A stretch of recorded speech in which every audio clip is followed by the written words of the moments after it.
Hello, and welcome to today's session. In this session, we'll be looking at a complete medical explanation of the causes of CFS. I've spent the last 10 years researching and refining this explanation, and I really feel that this is what is occurring in the vast majority of people with CFS. Now, to be fair, there are a million and one theories out there as to the cause of CFS, with many different researchers claiming that they have found the answer.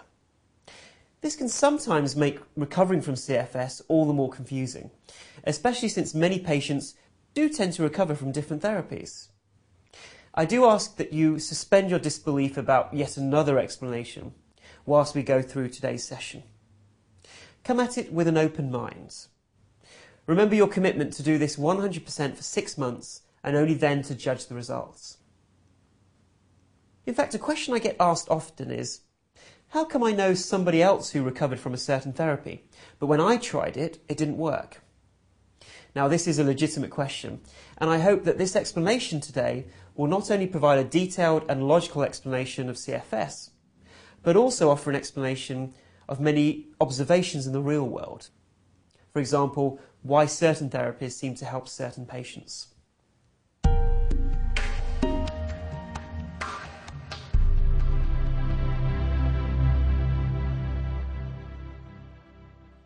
The explanation I'm about to go through is a layman explanation of my medical paper.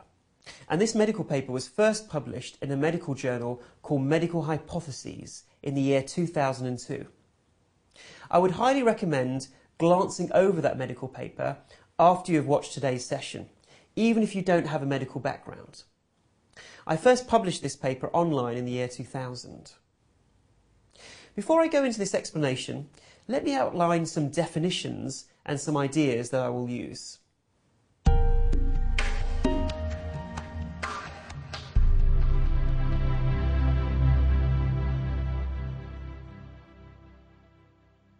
We all have a conscious part of our minds and a subconscious part of our minds.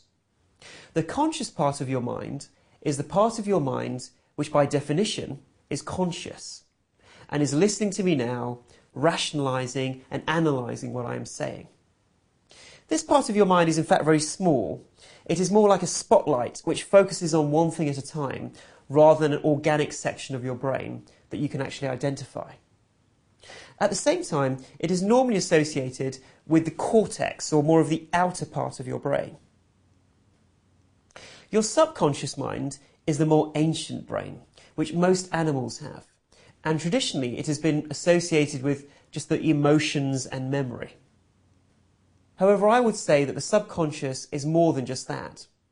The subconscious is a combination of all your memories, your bodily functions, your emotional reactions, your beliefs, and much more. Basically all the stuff that you're not consciously aware of. It could also be defined as all the intelligence in your body that makes things work, which is outside your conscious awareness or control at any time.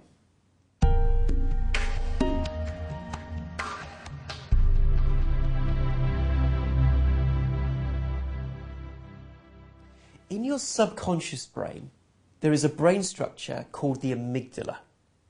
It is a small almond-shaped structure in what is called the limbic system of the brain. And in fact, there are 2 of them. Now, many emotional reactions are handled by the amygdala, including fear and anger. One of its main functions is to protect the body from danger. Now, to do this, it takes in incoming information from the outside world through the 5 senses, and we shall call these stimuli. It then interprets whether these stimuli represent a threat. So on the left-hand side in this diagram, you can see that stimuli come in from the left through the senses. All the information is then put together in a brain structure called the thalamus. The thalamus then sends this information all packaged up to be interpreted in the amygdala. And then the amygdala creates an appropriate response.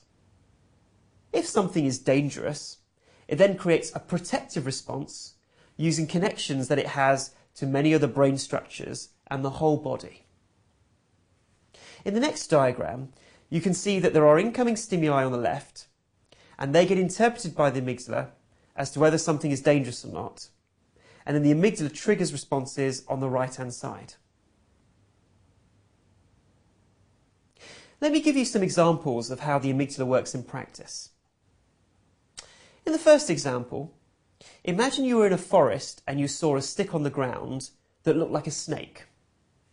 The amygdala would take in information from your eyes and decide that it could be a snake, and therefore will instantly make you feel the fear response and make you feel like running away from the stick. In this first example, we can see that the amygdala is not always right, and it always errs on the side of caution sometimes. In the second example, imagine when you step out onto the road and there is a bus coming towards you. Your senses hear the bus, and then your eyes see the bus, transferring information instantly to your amygdala through the thalamus. Now the amygdala has to make a split-second decision as to what to do, and it will send instantly electrical signals to your legs to get you to jump back onto the pavement. All of this will happen in milliseconds without your conscious mind even being involved. Now, can you see the benefit of this? If your conscious mind was involved, it would take too long to process all the information, and the bus would be too close. Now, think about it. What happens when you first realise that you nearly got run over by a bus? I'm sure you kind of feel that shudder in your body as you quickly step back onto the pavement. That shudder will probably be accompanied by some anxiety or fear. Basically a feeling of, oh my God, I nearly got run over by a bus. Now let me explain what is happening here. In this diagram, the amygdala has sent a message down to the conscious mind, filling the conscious mind with fearful thoughts on the right-hand side. That's when you have that thought of, oh my God, I nearly got run over by a bus. I must be more careful next time. And you shudder with anxiety at what might have happened. The reason the amygdala does this is because it wants to check that buses are dangerous. It knows that you are more intelligent than it is. And there might be a reason why buses are not dangerous anymore. It had made a previous decision that buses are dangerous, but maybe things have changed. So it enters into a dialogue with your conscious mind. As soon as this happens consciously, where you consciously feel that frightened feeling, if you don't question or interrupt the frightened feeling, you unknowingly send a message back to your amygdala confirming that, yes, it was correct, buses are dangerous. It must protect you next time there is a bus. The logic the amygdala uses is that if I can create worrisome thoughts and feelings in the conscious mind, with the emotion that I've given the conscious mind, and if those emotions aren't interrupted, then I must be triggering the correct protective responses.